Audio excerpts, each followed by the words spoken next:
Hey, Flowmies, it's time for another edition of the ITF Flowcast. So this week we get to hang out with some of our best buds here, the mods, as we have a Flowmie Roundtable. It's one of our favorite things to do. We just get to talk shop. Nothing better than talking with your friends about business. So we are going to cover a lot of areas, but specifically we are going to talk about crews. We're going to talk about efficiency. We're going to talk about training. We're going to talk about hiring. We're going to share different tips, struggles that we have, issues that we've kind of run into, and we're going to offer suggestions for each other to how we might be able to overcome them. But anyways, you've heard them before. They're a lot of fun. You're going to enjoy it. So without further ado, let's listen in on the conversation. Hey, Flowmies, it's time for our Flowmie Roundtable here. We're so happy to have Joel Lamb with us, Sarah and Phebe Vandermeer, and of course, the Nandalorian, Fernando Medina. So how you guys all doing? Hey, Good, good. Good. I know we are all tired because it's a Monday and we have all worked all day long. So I really appreciate you guys making the time to talk with us. And, the thing that we wanted to have as the main topic, but we're going to have a lot of subtopics under this, it really has to do with hiring and production or the efficiency of your crews. And that's kind of the subject that we wanted to touch on tonight, because this seems to be kind of the hot button issue. One, not being able to hire quality workers. Well, not be able to hire anybody, right? I mean, people are offering bonuses. They're offering, all of these benefits. And it's like people, aren't applying for jobs. But two, once we get them, are they quality workers? Are they people that we can entrust our crews to? So, but first off, before we get into all that, how are you guys doing? How's everything going with your businesses right now? for us, it's been going. I mean, we've had so much business we can't accommodate it all, which is great. Mm-hmm. But the hiring has been definitely tough. We've had some hires where, I think we were so desperate to hire because we would normally get 30 or 40 candidates that would apply. And then for a while we were only getting like one or two. And so we would hire that one or two people and then, end up having to let them go a couple of weeks later because they really weren't going to work out, and ignoring the red flags when we shouldn't have, and that kind of thing. So it's been tough on that, part of it, because when you're low on people, you're definitely in the field more.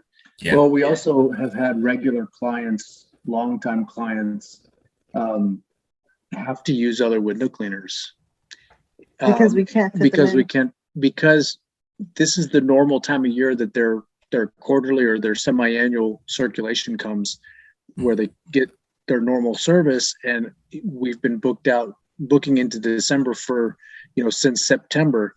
And so, this has kind of pointed to some weaknesses that we have, where we probably could benefit from having a regular newsletter, letting people know way in advance that this is a crazy time of year for us, to get on the schedule as soon as possible, secure a spot, because if it's beyond a certain point, we can no longer carve that time out for them. We're understaffed. And that's just the way it is. So it's been challenging in that way, because we've had regulars call us and had to move on. So, all right. Well, that'll give us some fodder to talk on a little bit later. But what about you, Joel? Yeah, our business has been really good. We were super, super busy all the way up through the beginning of September. Our summer was nuts. So like this year is going to be our biggest year ever, which, this is only our 4th year in business. So, we're still getting there. We're having these little milestones every now and then. But nice. So we just recently hired somebody, but in preparation for this episode, I may have done a serious faux pas. It's working out great. But I have hired friends and family. But so far, at this point, it's working out good. Good. I had mentioned to you a while back earlier this year that, trying to get our business to the point where I still work it, but, it's kind of like early retirement, to where I can step away and then do the minimum things, then jump back in. So we just had that trip. We went on vacation for 2.5 weeks and left 2 people to run everything. and they were very responsible and did a great job. Only had a couple little minor callbacks, and we were able to do payroll, follow up with people, schedule estimates for the future when we got back, and all that went relatively smooth. And now we're getting into another busy season, and we're gearing up for it and preparing for the winter. So that's pretty much where we're at. Awesome. So you're slowing down, right? So the Texas and Arizona people are starting to go up, and you're starting to come down. Well, yeah, we're at the bottom of a lull right now, but we're just about to start going back up. Oh, okay. So when do you guys start getting busy again? Basically, do you have snow issues where you're at? No.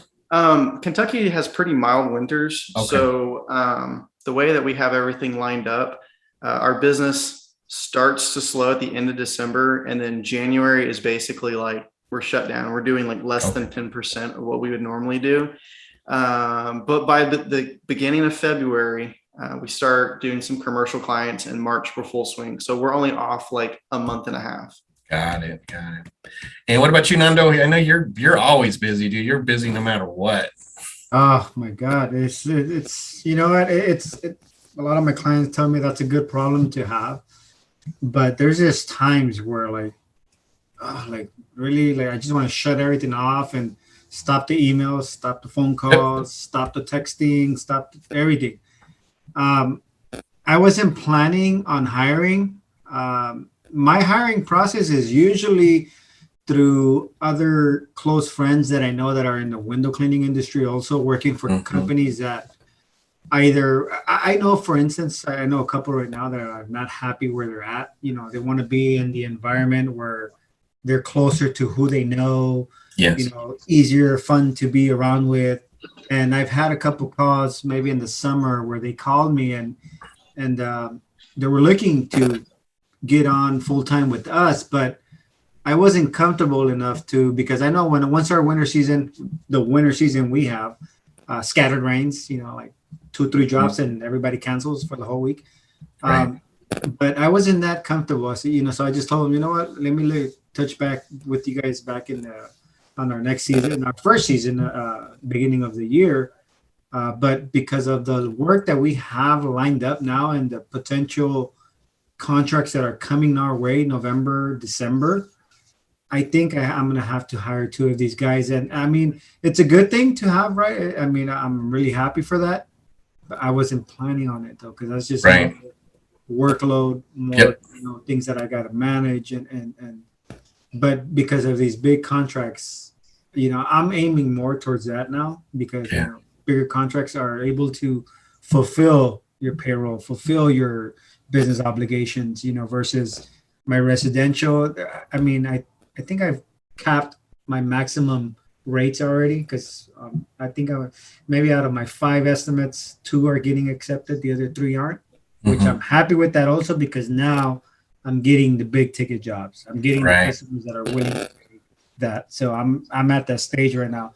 I was not in the field as much anymore, but because of one of my guys that had sprained their ankle. Oh, right. I remember that. He's still out. He's in this last days. I went to go visit him the other day and I was like, dude, like, come on, man. Like, I can see you walking already. Like, I need to take my break. I was already on cruise control where I'll be in the office doing paperwork, doing estimates, closing deals, you know, here and there.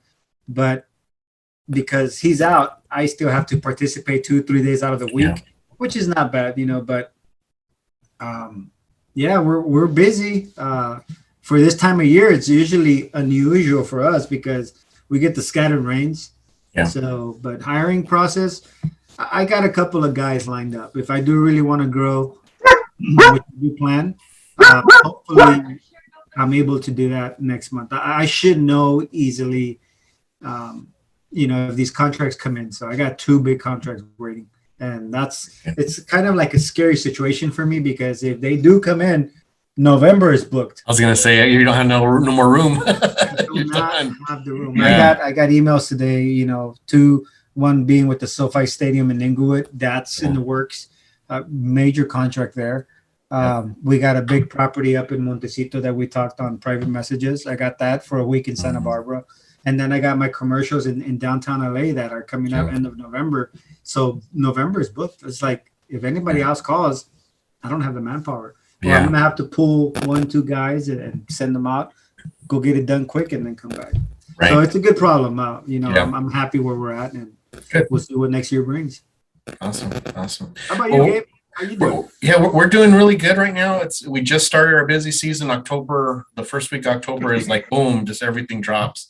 Once the weatherman here says the monsoon rains are over, it's like we have our phone ringing off the hook. And so it was pretty cool because we had a main office manager, and she went on maternity leave during the summer. And so we had 2 that were kind of filling her role because she was full-time. And so we had 2 part-time workers. And so it actually worked out really well because they kind of got both. One of them already had a little bit of experience. She's friends with our office manager, and she was already kind of assisting her over the last few months. But the other one we just hired, she kind of got broken in during our slow time. And then it hit, the busy season hit, and she was kind of overwhelmed. So my wife was stepping in, trying to help her a little bit. But now our office manager came back early from maternity leave. And now they are running, I mean, like just a smooth engine. And it's so awesome because they'll be texting me throughout the day, asking me questions, of course. But it's not like before where I felt like I had to always kind of be involved because otherwise things were going to go off the rails. And now the best thing is that now my wife has a lot more freedom to work on the business, which is what we've been trying. Because before she was kind of the office manager, so she was involved with a lot of things. And now she's been able to kind of take a step back. And so that's been a huge blessing. I think that's kind of where we're at right now. When I started the busy season, it was all about paying off debt. And we've been in that gear for a while now, probably about a year and a half, where anything extra, I'm just throwing at loans. And we've paid off a bunch of stuff. We have one more big loan that we're working on.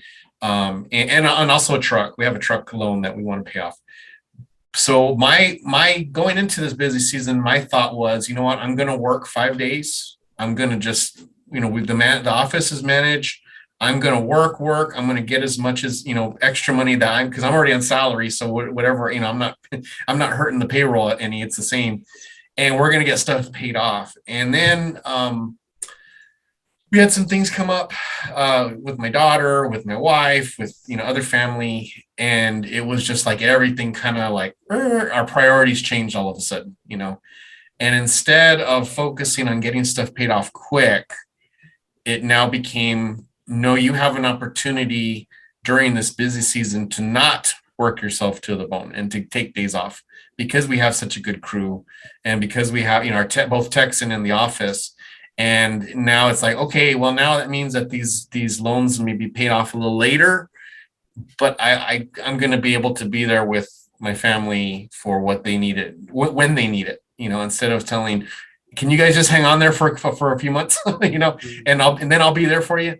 And so it just kind of was like, you know what, I'm looking at this wrong. I'm thinking kind of business wise when I should be thinking of what does my family need now rather than what do they need later. And so that's kind of been the big shift. This is our first week that I'm going to be taking 3 days off, so I'm only going to be in the field twice or 2 times. But fortunately we had a tech join us. So I don't know if you remember, I mentioned we lost a tech. We lost my number one. He started his own business. Real happy for him, just a super great guy. We're just really proud of him, everything that he's done. But he left a huge gap because he was my, I counted him for so much.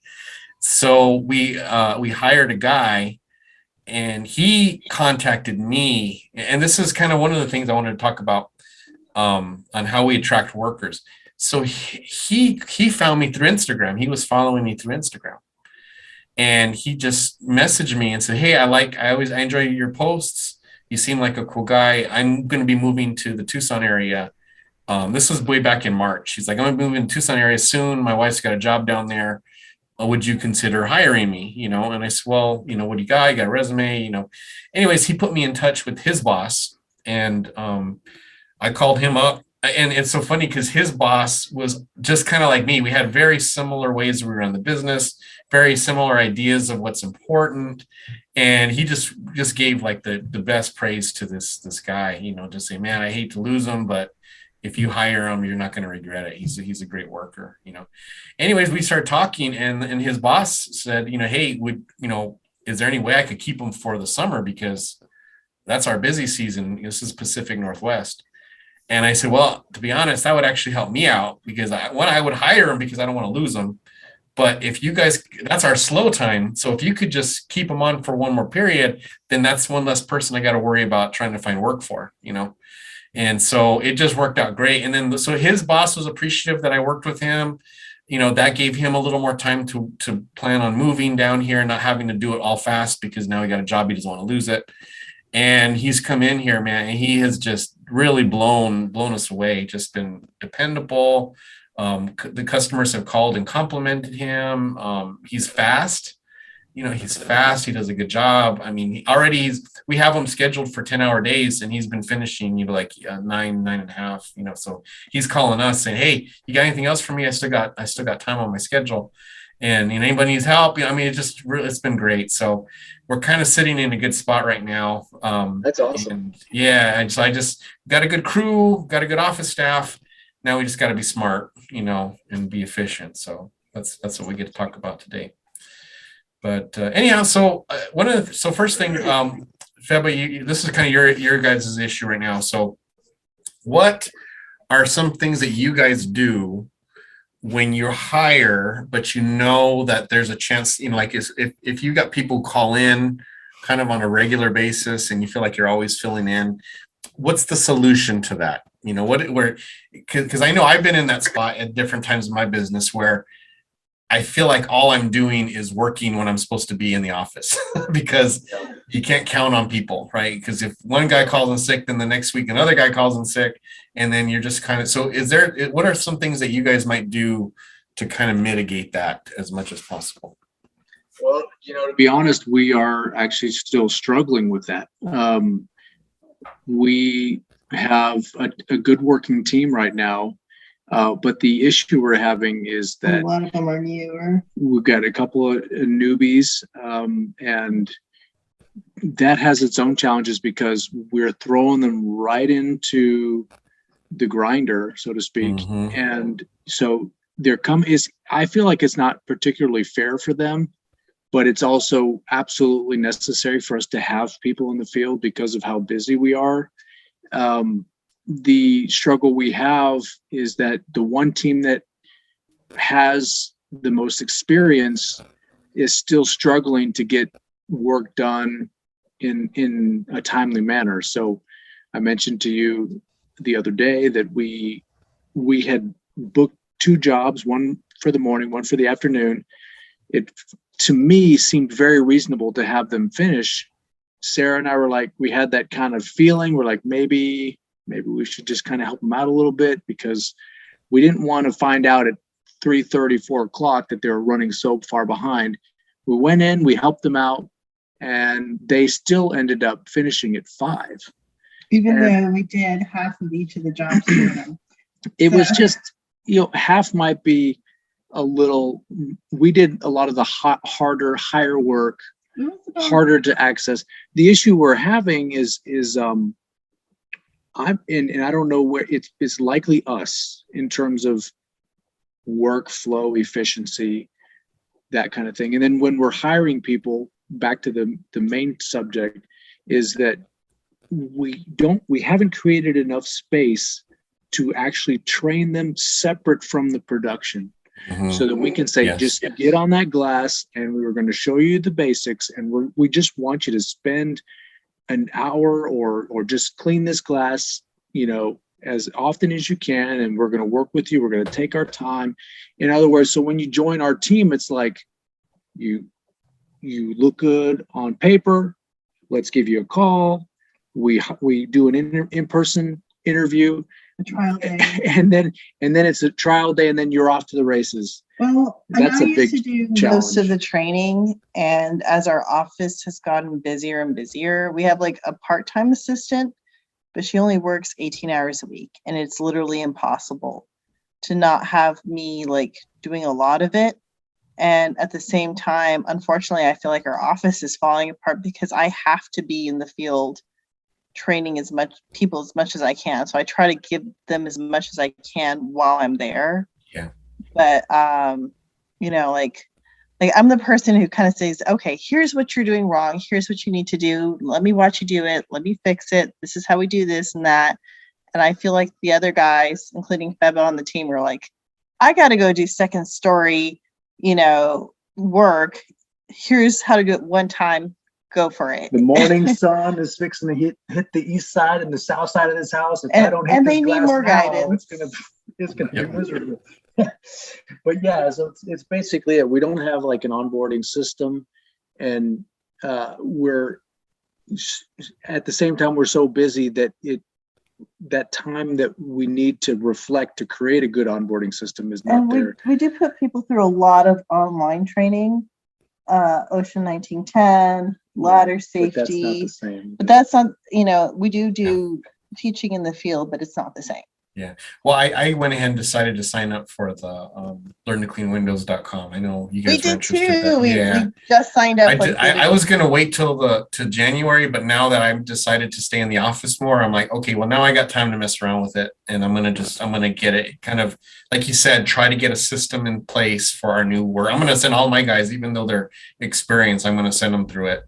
And it's just, you know, because what I liked about it was it fills in the gaps, you know.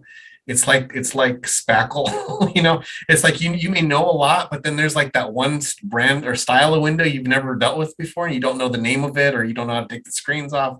And I just think it's kind of neat because it kind of covers over so many different things.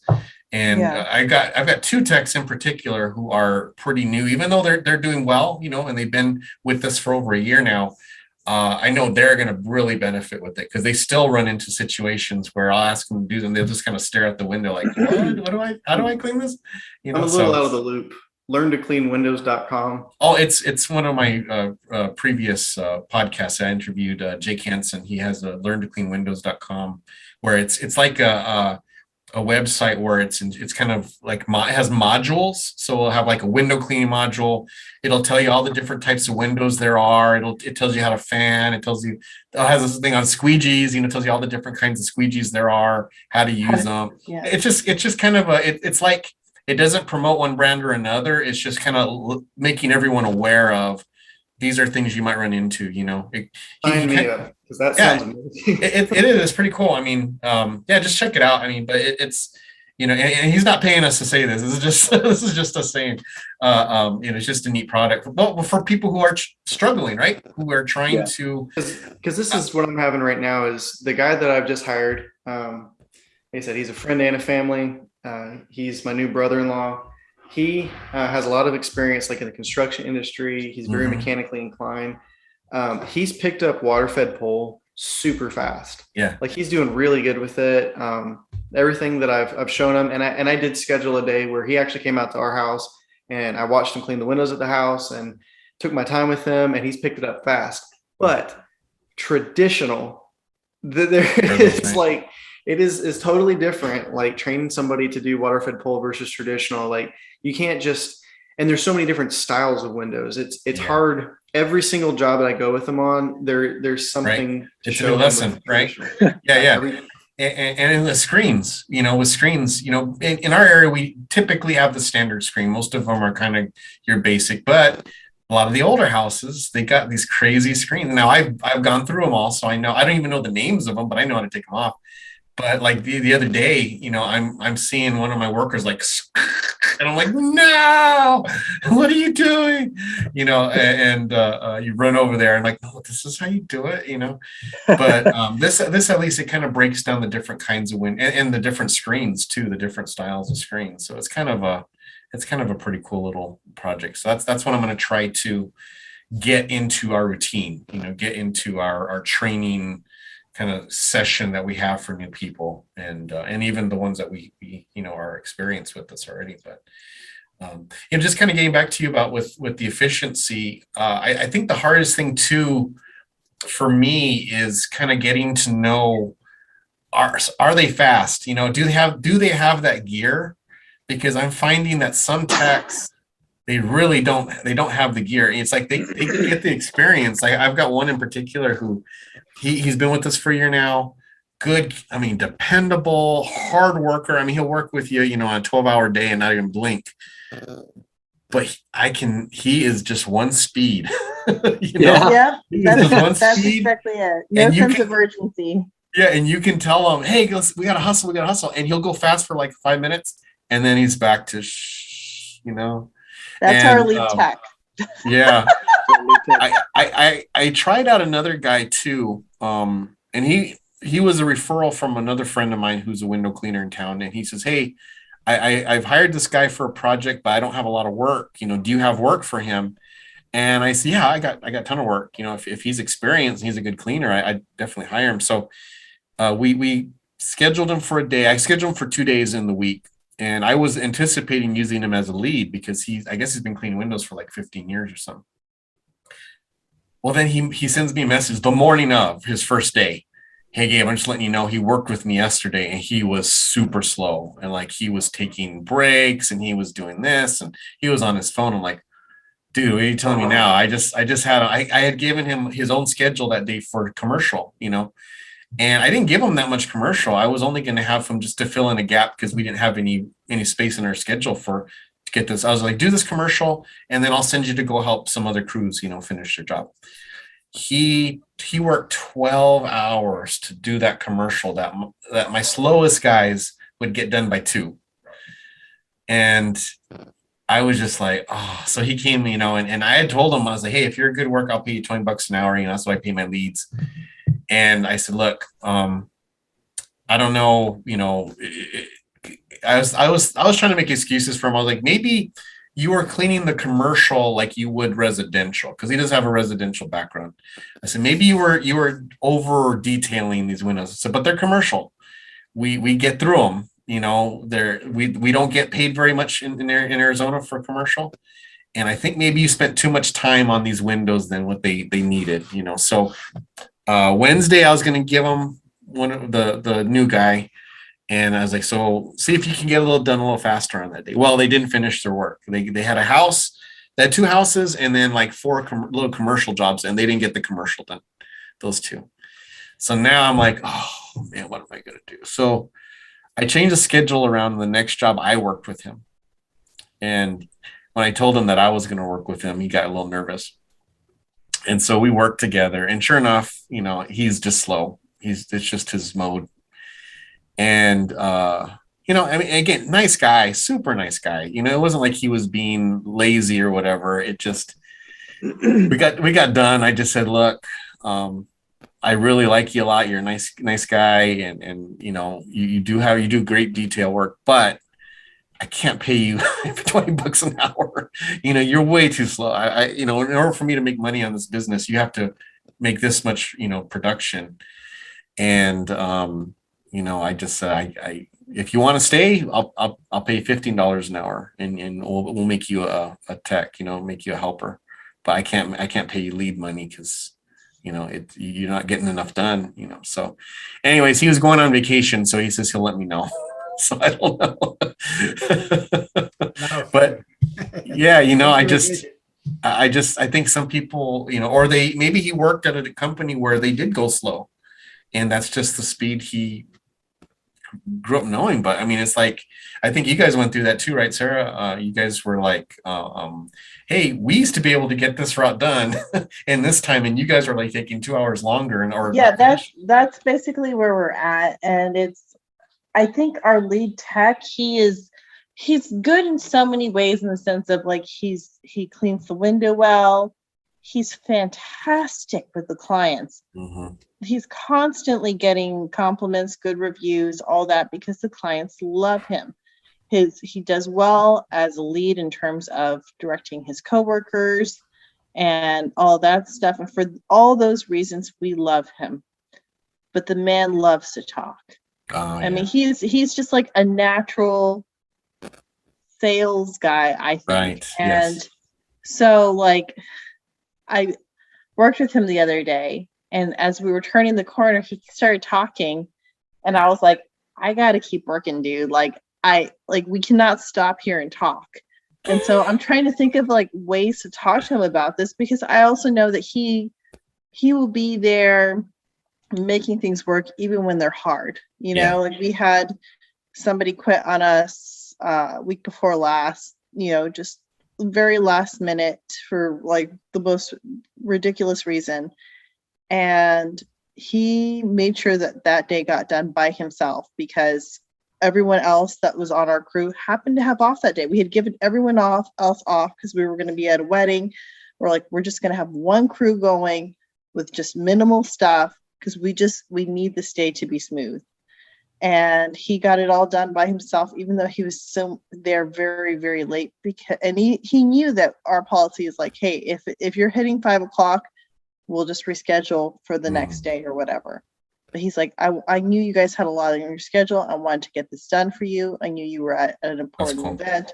And he's just that type of person. And we love him to bits. But at the same time, I'm starting to realize that some of the reason why it takes him so much longer to get stuff done is because he stops and talks. And so we're trying to figure out like how to put in policies where it's like, hey, you can talk as long as you're working, and you have to be on the same side of the house. You can't be like stopping your coworker. Yelling at each other. Yeah, exactly. And so it's a lot of stuff like that. When Phebe and I work together, you know, we can hit some pretty good numbers, no problem.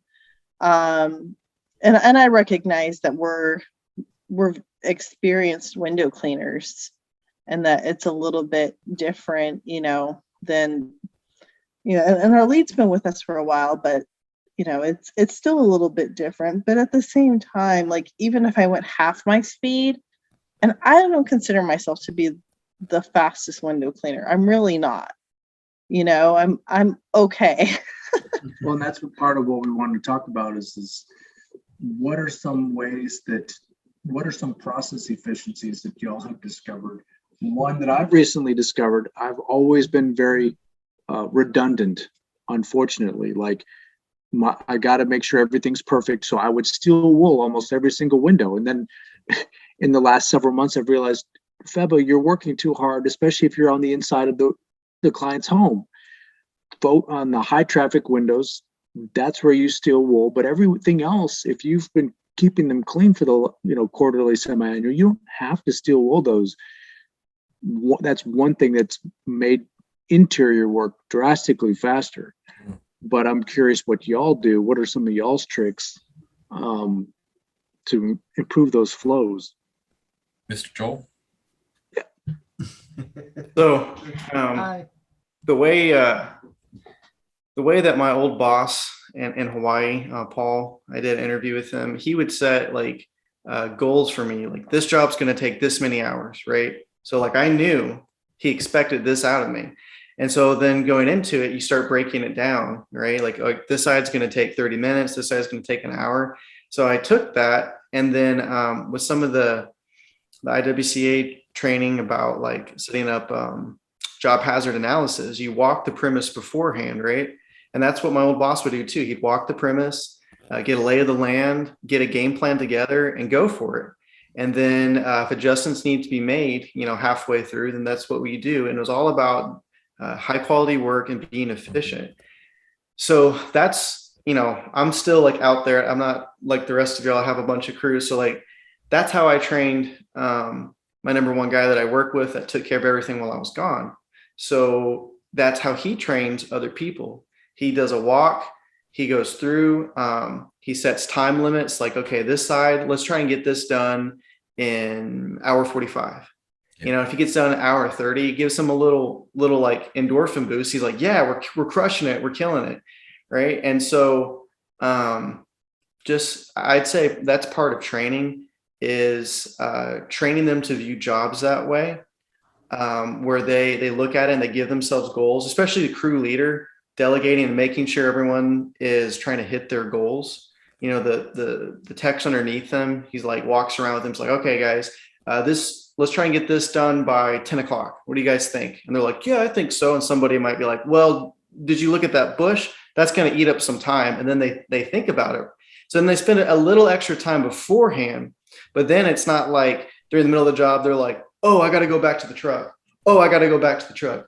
Oh, I got to grab this ladder. And that, you know, by thinking, you know, what they say, an ounce of prevention is worth a pound of cure. So that's kind of what that's all about, is planning the workflow before you start the job. So like you and Sarah, you don't really have to do that because they're on the same level. Yeah. And they've done it so many times. They get to the job, they know the most efficient way to do it. They don't even have to discuss it because they've discussed it, you know, 200 times ago.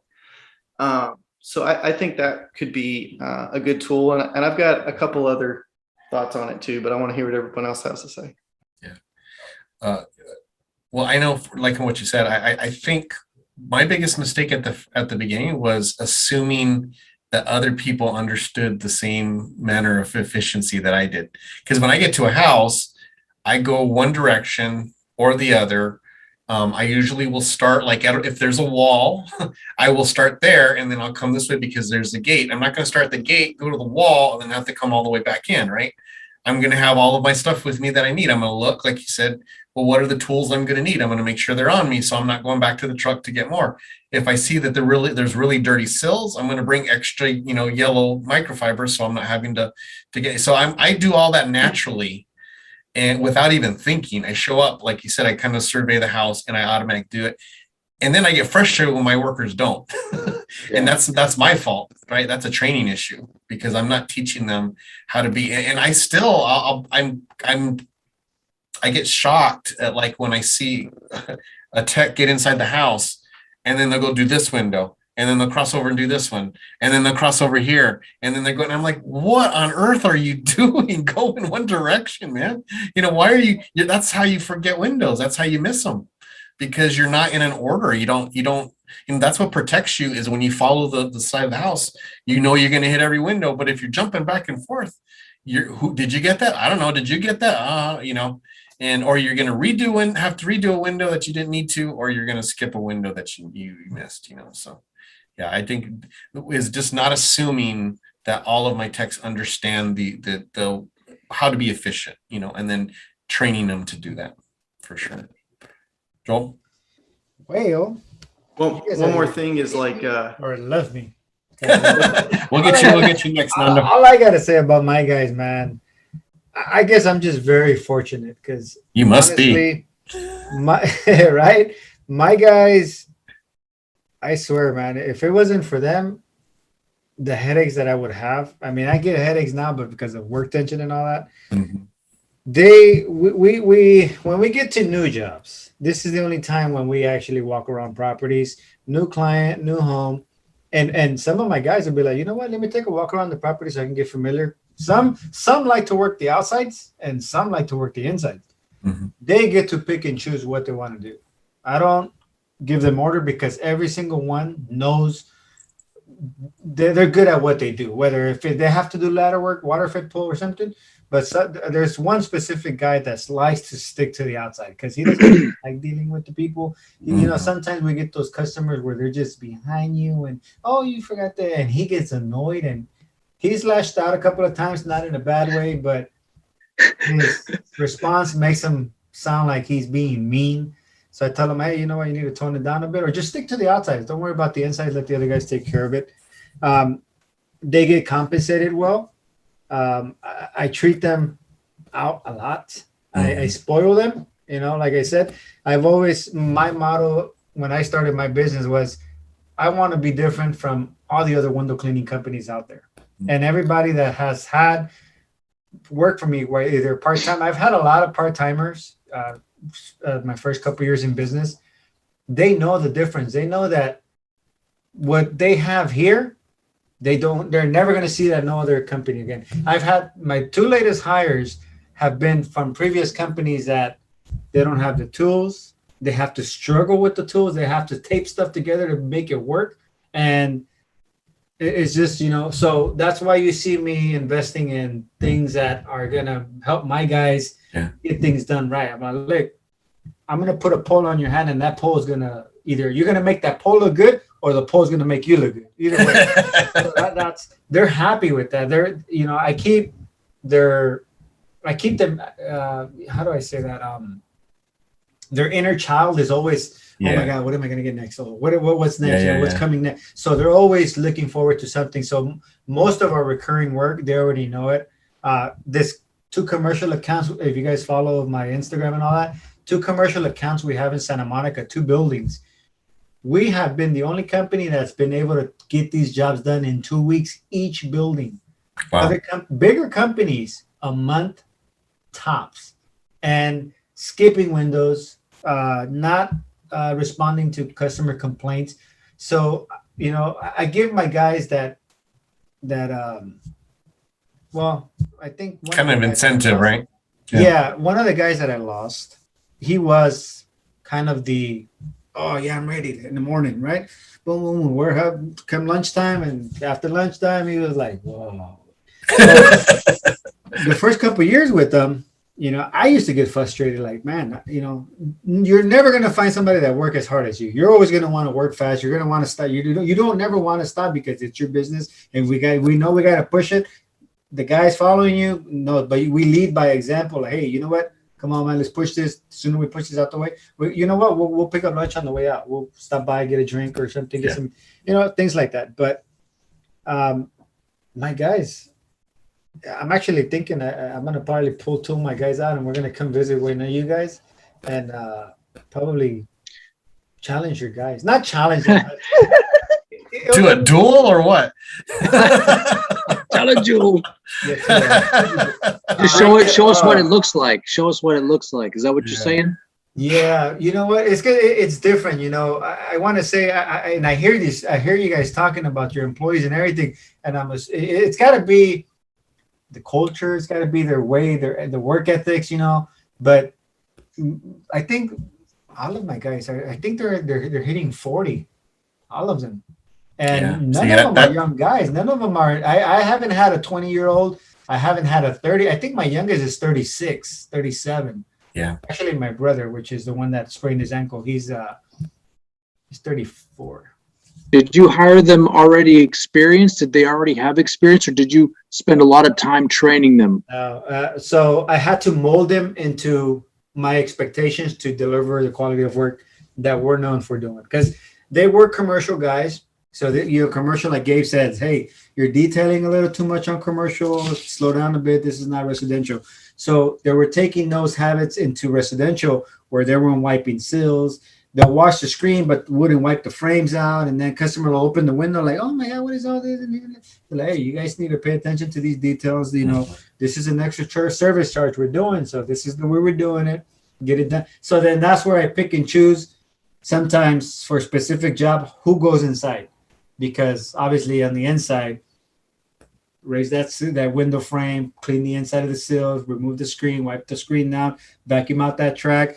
Those little vacuums that we carry now, my guys love it. They're like, hey, well, that's even better. We get to carry a little portable vacuum and vacuum it out. Because before it was with the towel and the little screwdriver to try to pick the dirt out. Now they don't have to do that. Now they pre-vacuum, and whatever's left, they just wipe it out. Now, if the customer is really picky and they're like, oh, there's still some dirt in the little corners in there. Oh man, you're talking about some really deep, insane detailing you want now. You know what? We can do that, but that's going to be an extra cost. So, this is what you're paying for right now. Oh, okay, that's fine. Don't worry about it. So I get them off my back on that. But I think it has to do with, the motivation between employees. They motivate themselves. I have one of my guys. When we start, he does not want to stop. He does, because his work ethic is, hey, I got to move, man. Because if I stop working, it's like my battery level just drops. Yeah. And he'll tell me like, hey, man, can we hurry up? Can we go to work already? Like, dude, I got to give you guys a 30-minute break. If you want to go work and do your thing, go ahead. But by law, I cannot force you to tell you, hey, 15 minutes to go back to work. Mm-hmm. It's up to you if you want to go back to work. So they're really good like that. But I'm gonna consider doing that. I think it'll be a good idea to try to do that. I know you guys are on 3 different states, but probably Gabe will be my closest guy. Come spend some time with you. Hey man, I just want to drive Big Blue. That's all I want to do. Boy, yeah, I'll bring. As long as I can drive around the block. I'll bring it out there, man. because that's 6 miles to the gallon. Yes. So, and then California rates, so like $5 a gallon. So, all right, maybe I'll go see you to drive Big Blue then. All right. Yeah. But you know what? I think that would be a very good, their work ethics. Employees pick up things from other employees. So depending on you guys have a routine that you guys like to follow. But when you put somebody who likes to move and maybe has other tips and tricks to getting things done that might change your work ethic, your routine, that'll probably can improve them. And my guys are always like that. Like, oh, you know what? If we do it this way, we can probably save ourselves 15 minutes. And like, hey, all right, well, we got 15 minutes more on break. So that's how they do it. And I don't complain about my guys, man. I'm happy. So I'm blessed to not have to deal with new guys. I'm always hiring new guys, but I got to pay top dollar for them. Yeah. I think one of the important points you made there, Nando, is how I know for me, I always try to instill in them that I have their best interests at heart, that ultimately I'm on their side, and I don't view them as, because I think a lot of times bosses and employees have an adversarial arrangement. The boss is trying to get as much as they can out of their workers, and the workers are trying to get as much pay out of their bosses, right? And so they're constantly kind of going back and forth and negotiating, but I try to in the beginning help them to see, look, this has to work for both of us, and if it doesn't work for you, then it's not working for me, because then you're not happy. And I think a lot of times they don't believe that, and it's like I have to kind of prove it to them that I have their best interest. And like I'll do the same thing with you. I'll say, you know what? If there's a tool you like better, or if you, because I have pretty much Ed-Array everything. Everything's Ed-Array at that's just what we use. That's where I'm used to. That's what I know. But I'm like, if there's another brand you like, just tell me. I'll get it for you. Yeah. Tell me what you want. I'll order right now this second. Yeah. They'll be like, really? Like, yeah. And so I'll order it, and then they'll be all happy, And I'm like, because if this will help you be faster, that makes the business money.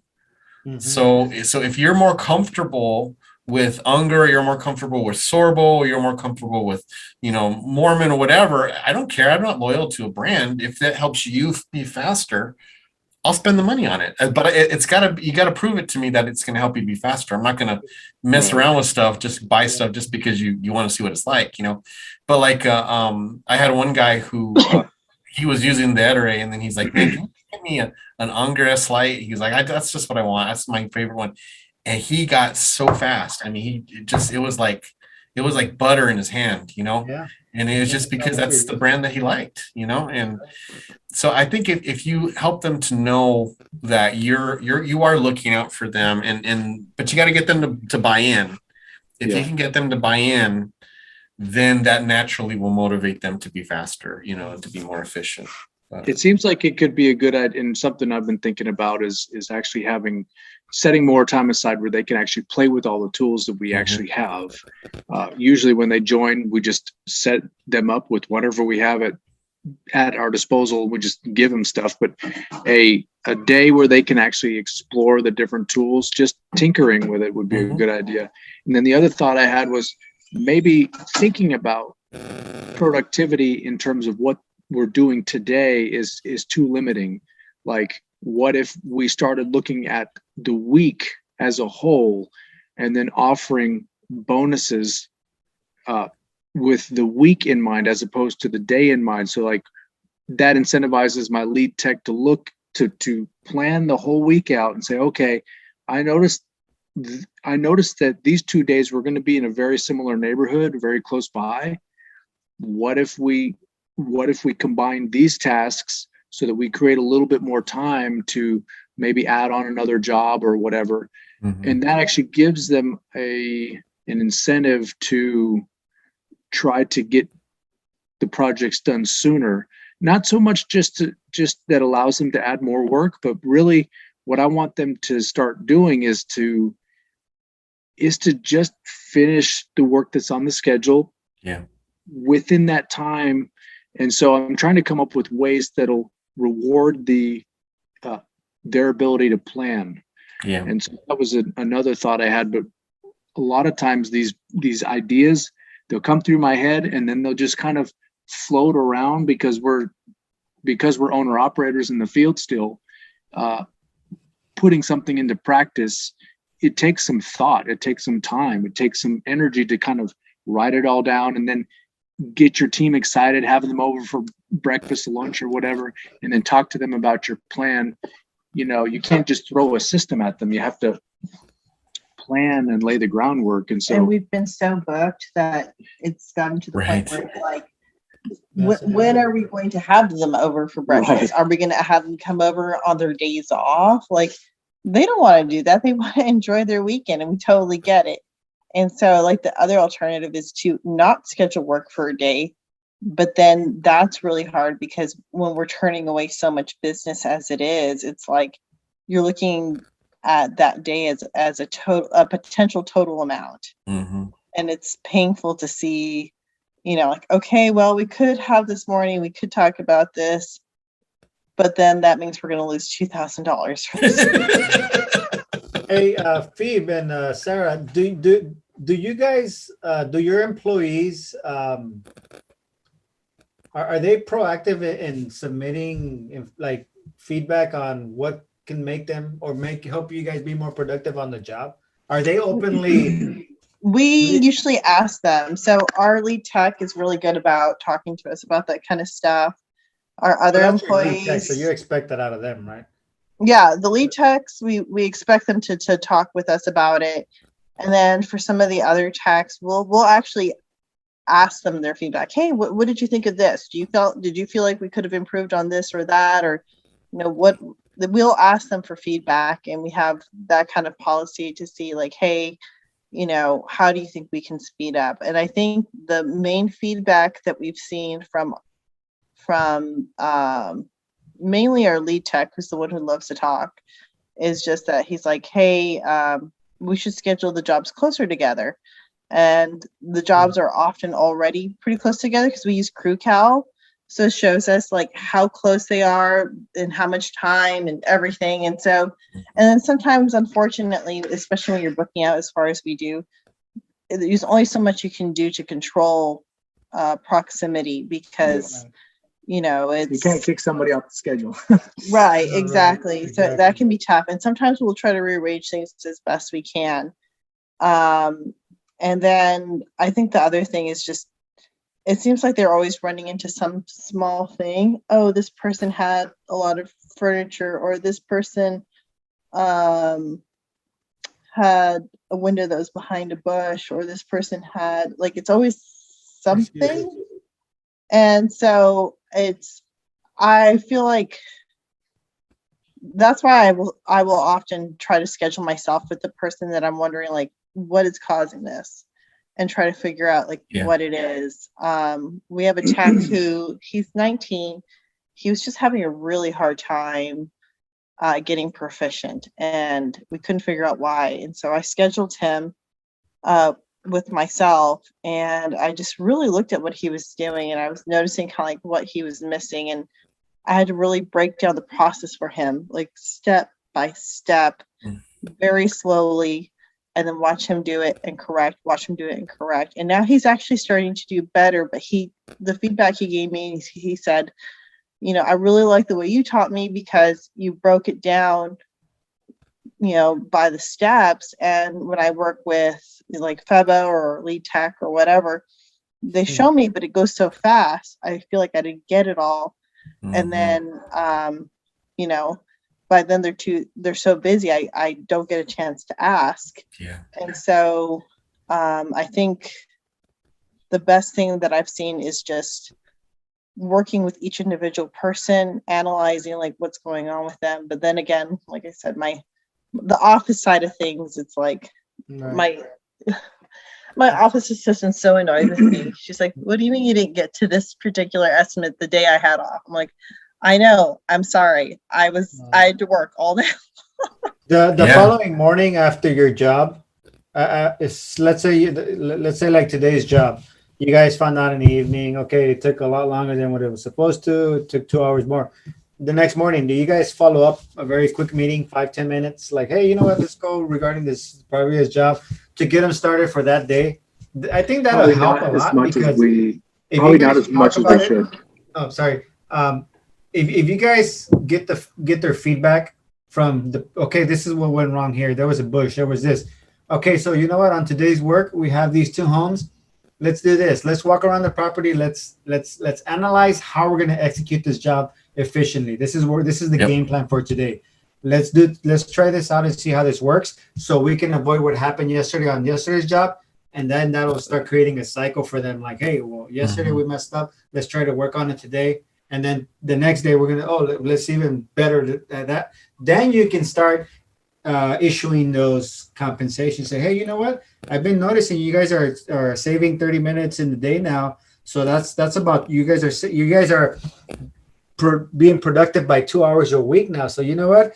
Here's a $10-15 bonus for you guys. It's $10, $15, right? So they start seeing that pattern.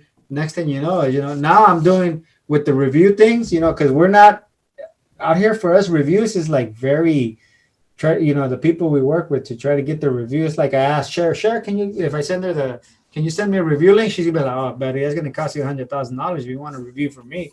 But anyways, I compensate my guys. The minute that review comes in, I'll post it on my Instagram. They see it like, hey, I was on that job. Yeah.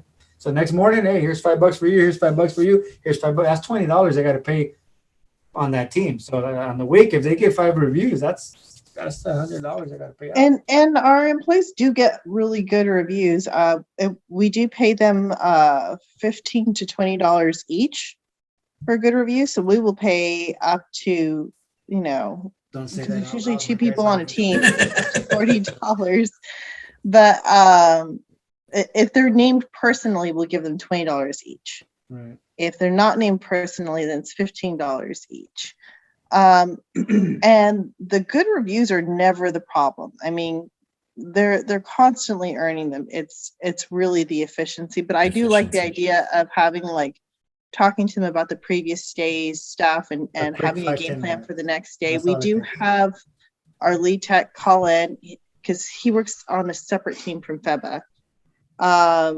And we have him call in and say, okay, how did the day go? There's a debriefing. There's a talk about what went wrong, what can we do the next day? But I do think that they're not always good about doing that walk around in the beginning.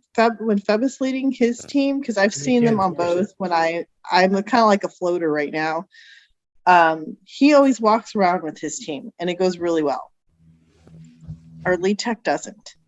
And I think you're right, Nando, and Joel, not doing that walk around and then going back to the truck a million times really hurts. And I think that you're right. I think that we do debrief, but not often enough, and then not in a way that builds on the current project. Here are the lessons that we should take away, and let's see if we can apply them on the job today. I think that's something that we could definitely benefit from. I know Joel's been itching to say something. I can see him just ready to go and drop some knowledge on us here. He's been quiet. Well, it's just like the common theme, like what Nando brought up, doing the walk around, planning the work, being more efficient means taking less steps. For instance, today we had a project, me and my lead guy, we walked around, we planned where we'd park the vehicles. That way we could get the most efficient use out of our water fed pole hoses. We looked at obstacles that might come up. So that planning and preventing, cutting down on steps, that's a huge thing. So if y'all as lead tech, there's my southern part coming up, y'all. If your lead tech is not doing that, that's going to be terrible because there's going to be miscommunication. Everyone's going to be like, okay, I'll be inside, but what direction are they going? The guy comes inside. He doesn't know who went where, right? Is there a pattern? Is there a process? Nobody knows anything because they're not doing the walk around. So the walk around is super important. But the other thing that's super important is, like they say, if you got time to lean, you got time to clean.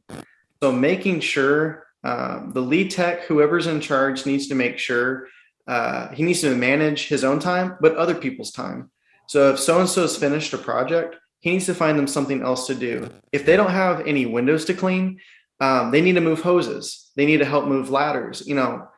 Basically, you don't want anybody standing around, because if you got, two guys standing around 15 minutes, there's 30 minutes of man hours that's wasted. 30 minutes of man hours is, you do a tremendous amount of work. So that's one thing that I always try to look at is, do I have anybody standing around? That helps out a bunch. Yeah. The first 15 minutes, just to give you guys my last pointer on that. The first 15 minutes on every single one of our jobs is getting ready for that job. So we walk it, 5 minutes, do a quick walk around. We'll evaluate what we need to do, what tools we're going to get. We'll go back to the truck, 15, 20 minutes tops. It's getting our tool belts together, getting our towels, getting our tarps. All right, you go inside, you two on the outside. Help them carry ladders if we have to. And then they start the outside, we start the inside, and we get to work. Yeah. Just to kind of touch on the point about efficiency as well. And I've talked with the Vandermeers about it. We have 3 single-man crews now, and we only have 1 2-man crew. And I've just been so impressed, because this is our busy season. This is our first busy season where we started it early in the year, but it wasn't so busy, and then we had a slow season, so it kind of made sense to have it anyways. And but now that we're busy, we've kept it, and the profit per man hour has just shot up, and it's been really, really impressive. And last year at this time, I mean, we were having like $6,000 payrolls, every week, and now we're like 3,500. And we're not that much less work, I mean, it is less, but the profitability is up, because now, I mean, we've got an extra 3,000 to work with, Wow. So it's been such a big jump to, and it's shocking to me too. But again, a lot of it is because I do have 3 solid lead techs, so I can send them on their own, and then the other is usually going to be me with someone else who's newer, or I have two kind of slower guys, but they kind of make one, so they're less profitable, but they can also handle bigger houses and take it on. But it really has been eye-opening to me as far as keeping the efficiency of the job itself. Just profitability wise, they do tend to be in a house longer, but that's not necessarily a bad thing either, because one of the problems we ran into last year was I'd have 2 guys who were really good. They'd get into a house and they'd be out of there in an hour, 20 minutes, and we charged only $350. And the customers were doing the math and like, are you kidding me? I paid $350. You guys are only here for an hour and 20 minutes, and they would get really, and we in fact got a couple 4-star reviews because of that. They're like, oh, we would have given them 5 stars, but they're too expensive because they were only here for an hour and they charged us $300, but something just in their mind, if one person goes and they are there for 2 hours, somehow the $300 isn't that much anymore because they were there for 2 hours, Wow. So we've avoided that issue. So it allows us to have the high profitability per man hour without it appearing like we're fleecing them or something, or we're trying to get away with something, So do you find that when they're on their own, they're coming up with their own ways? They're suddenly they can no longer rely on a team member. So they have to come up with their own way to get it done, because now this is your schedule for the day. You got to get it done. Now you got to figure out how to do it. And I think that's also where the advantage is, because you're not trying to coordinate 2 different styles of cleaning, and so they can just get there, and what's the way they're used to doing it. They're going to do it their way. And so they're going to do it in the way that they feel works in best with their qualities. And that gives them that freedom. Because I know one in particular, I always had him with someone else because he's experienced, but he also struggles a little bit with taking the lead, and I don't know if it's a self-confidence thing or what, but when he was with someone, it's almost like he didn't want to tell them what to do, or he didn't want to say, you got to go do this, I'm going to do this. He kind of let them kind of pick, and then he'd go work around them. He always kind of felt like he owed that to them, I guess. But now that he's by himself, he doesn't have that issue. He just does it. I'll give you just for instance, I had to talk to him because there was a younger guy who was with them who was just real good with customers, but was very inexperienced. But he liked to talk to the customers. So this lead would allow him to go talk to the customers. And a couple times we lost money because the client talked him down on the price. And I had to tell him, I'm like, what are you doing? Why are you letting he doesn't know anything about the business. Why are you letting him talk to the customers? You're the lead, And he's like, oh, well, he liked to talk and he's good at talking with them. I'm like, but he doesn't know how the business runs. He's still new. You're the one who needs to talk. So, but now that's not even an issue with him. He's excelling now because he doesn't feel the pressure of having to take the lead or just give into his personality and allow someone else to just do it, So he's kind of forced to be in that role, which he does a good job at, he does a really good job with. So it's just kind of that's been our biggest point of increased efficiency is just going down to, kind of simplifying, streamlining a little bit. And I think we're going to continue down that road. It does seem like the one-man crews somehow are able to do more.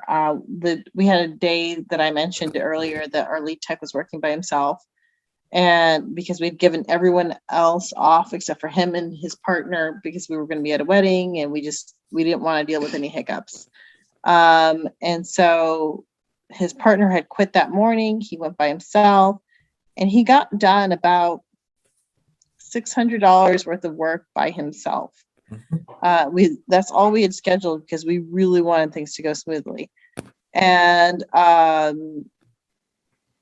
it occurred to me that if he could do that and someone who would normally be his partner would be on their own truck and can do that, then that team would technically be pulling in $1,200, but as separate, one-man crews.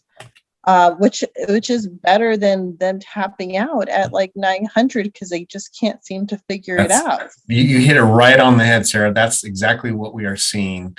We're pulling in, one guy's pulling in $700 to $800 when before two people would be pulling in maybe 12 at the most, like 10 to 12, and so it's like it's counterintuitive. But now that I've done it for a little while, it's a no-brainer. Because now it's just payroll's lower and we're not really missing that much more of the total income, the gross income, How are you dealing with it with all the extra vehicles and stuff? Because I'm sure you had to go from. No, we didn't. We've always had 4. I just went from 8 techs to now we're at 5. So I just didn't hire. So for us now, if I wanted to expand, we'd have to add trucks. I don't know that I'm ready to. I want to add trucks. We're definitely in a streamlining mode right now. We're trying to be just lean and mean, Right. And so I don't know that we're at the spot right now where in fact, we're even talking about maybe getting rid of a truck after the busy season and just going down to 3, especially if I'm going to be off the glass. I'll take that blue Tacoma. Yeah. I take the Tacoma. I'm keeping the Tacoma. You can have my Ranger though. You can have my 2010 Ranger. I'm trying to get one. Those Tacomas are worth more now that used than they are new, isn't that? They are. Yeah. They're always going to be more expensive.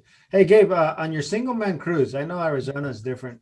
I couldn't picture myself building single man crews and sending them out to my jobs because most homes are here 2-3 stories and it requires at least 2 men. If I can execute a job out here for me in California and LA,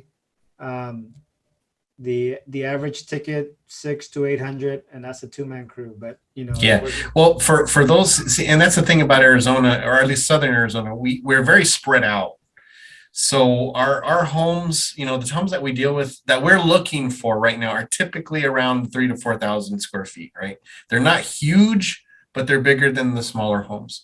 And that's about a $300 to $400 ticket. And that's kind of our bread and butter. So I want to send a single man crew to that.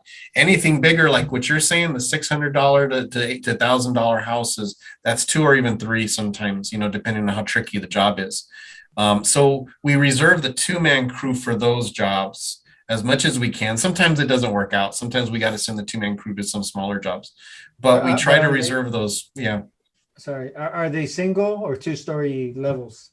Most of ours are single story. Single story. Okay. Yeah, we do have 2-story houses out here, but most of them are going to be single story. So now some we can send a one-man guy to a 2-story, but I like to have, just for safety purposes, I like to have the 2-man crew do the 2 stories. So right. yeah. And That's you can how it still goes. pretend that you've got each person on their own team, and then they come together for that one large job. Yep. So they're still gaining efficiency when they're apart. Exactly. Together. And we do that. Yeah, we do that a lot with, especially if one guy gets behind, like if there's a job where, they're running, it's bigger than what they expected and now they're behind. If we've got a guy who's ahead of schedule, we can just swoop them in real quick, help them out, either help them on a job or go to the next one and get started. Then when they get there, then they can go back on their route, and then they can, they kind of helps them to get back on track. It's just kind of, it's one of those things where you just almost have to have a gut feeling on those types of scheduling issues. But if you have a 2-man crew, you can't do that. You're together. It's tough. You just got to muscle it out. With the 1-man, you've got just so much more flexibility with that. So I don't know. And that was all Greg Reed. He's the one who talked to me about that. So I got to give him credit on that. I guess that's how they, with his company, they just do single man crews. I need to listen to that. Yeah. Yeah. Also, sometimes Phebe will work by himself while everyone else is on different crews, Mm-hmm. and he'll get done almost 1,000 in a day by himself. Yep. And like you said, I think there's just a certain efficiency of not having to come up with the game plan and all these other things, not having to dictate, okay, when are you going to go and break? When are you going to do this? How are you going to do this?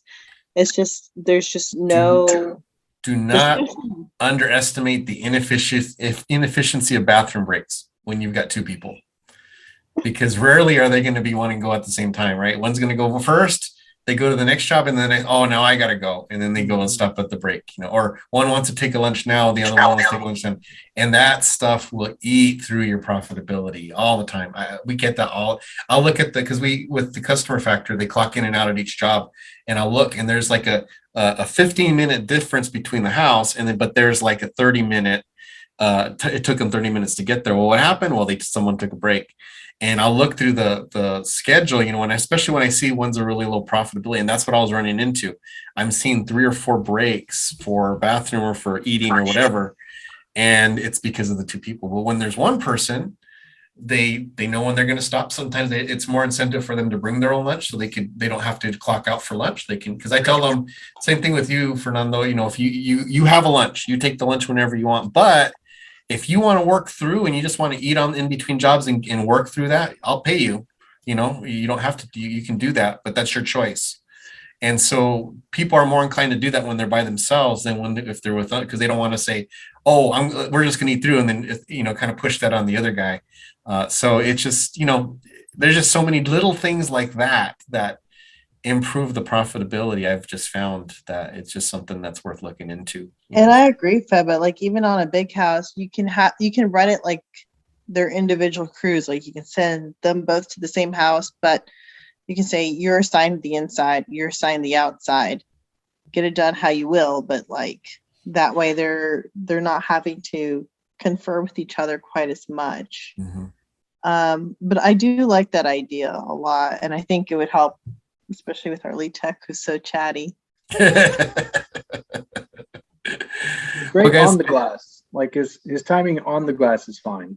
Mm-hmm. Like I've worked with side by side, and he gets pretty close to my speed, but between the glass is the issue. And I'll be clearing an entire room, and he's just kind of talking about his days when that he lived sense on a of urgency. This guy, the density of words per minute that he can. I actually would love to make him a sales guy. Yeah, I would love to actually just, this is you. Mm-hmm. I want you to, but we also have to get the work done at the same time. So as soon as we can find a good replacement, I think I would like to just have him do something like a full time. Yep. Well, not that we need sales. We can't even accommodate what we have now. Well, but then I was going to tie it in with estimates too, because I noticed that like there are some key things that we're missing when we do estimates online. And I think that we could get more efficient by having a person boots on the ground, doing those JHAs in the beginning, looking at the details of each project, so that that's part of the planning process. So when the team is there, they're already braced for and planning for and prepped for the difficulties because you've already got the boots on the ground, seeing the issues. And then at the same time, that one person like that loves to talk can talk them into doing the power washing, the roof cleaning, the lanterns, and it turns into a big project. Dozens of calls a day. There's just like we'd have to have like 2 full-time estimators we got to fill the make that schedule. work. We got to fill the schedule with the right jobs, right? Which is where marketing comes in, which is another challenge we have. Since we have word of mouth referrals, which we love, it means that we have anywhere from a very, very small project to the 8,000 square foot house project and everything in between. And the challenge is that you're almost retooling for the size of the project. And so it's, Isn't it funny how could go those on and on. 1-story ranch styles are somehow more profitable than the 2-story, 4,000 square foot home? I feel like it's like the difficulty just goes exponentially up. I think that's another thing with efficiency is maybe just pricing way the heck more for 2 stories. Oh yeah, and that's one thing I've been on responsible for, requesting for a while is how, because they allow you to have a minimum bid, right? They let you have a minimum for whatever your packages are, but they don't offer a minimum for 2-story. And I'm like, if I have minimums on my regular houses, but if it's a 2-story, they may only have 10 windows, but I've got to bump it up just by virtue of the hassle of having it, So I wish they had that in there where it allowed you to make a minimum specifically for a 2 or more story, that you have a minimum on that. We don't work out for free. Climbing ladders is a workout, so we're going to charge you for that. Absolutely. Well, guys, we're already over an hour here. I don't know. Whenever we get together, we just we have a lot of fun, so we keep going. Is there any last little bit of tips or info you want to share on efficiency or hiring that we can share with the Flowmies here before we head on out? Just follow up with the crew members following morning. A good conversation early in the morning regarding the job. That's what we do in the morning. They some show up 15 minutes early. I take advantage of that. I'm talking not business related, just, hey, what's up? Hey, how's your night? But reassure them, talk to them about the upcoming job, tell them key features about the job that they need to pay attention to. Like, hey, this customer is really picky in these areas. Make sure you cover that. Make sure you double check your work at the end of the day. Show up to the job. You guys been here before. You guys already know the layout, so you get in and out. They already know, well, we've been here before. It takes us this much. We can't take any longer. So, Phebe, Sarah, your guys, I think that'll be a good plan for you guys. Just first 10 minutes of your job, show up to it, walk around with the guys. Look, this is what we're doing. Okay, we're going to start here. We're going to work this way. We're going to need a 32-foot ladder here. We're going to need a 12-foot ladder. We're going to need some poles. Let's go gear up. All right, boys, let's get this done. See you guys in an hour. Joking around. In an hour, yeah. Well, I'll be back in an hour. We'll catch up and see how we're doing. And then you can even check in between halfway through the job. Check in with them and see how they're doing. And if, hey, I think we need to speed it up a little bit so we can stay on goal. And if we can't, then we'll see what else we can do to make it better. That's it. Yeah, absolutely. I would totally 100% wholeheartedly agree with that. Whether you're running 1-man crews or 2-man crews, it's still very important to train, to walk the job, come up with a plan, and think about it being efficient. And for us, we like to break it down into smaller pieces, set little goals, and then check back in with each other. Since we're smaller, we're just like, 1 or 2-man operations here. So like check back with each other throughout the project.